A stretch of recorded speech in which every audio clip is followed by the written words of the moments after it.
In a dense forest, a quick-tempered cat lived in her safe world high up in a tree. One day, the king of the jungle, the lion, arrived there for a stroll with his minister.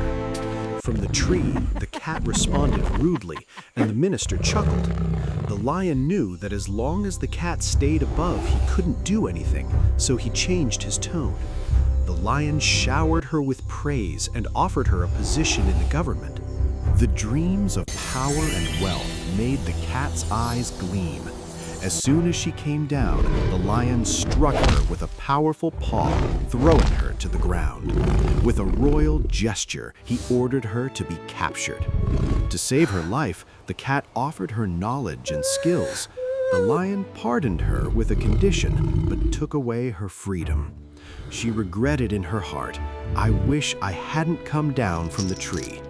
If you are in a safe place, don't be tempted by short-term desires to come down.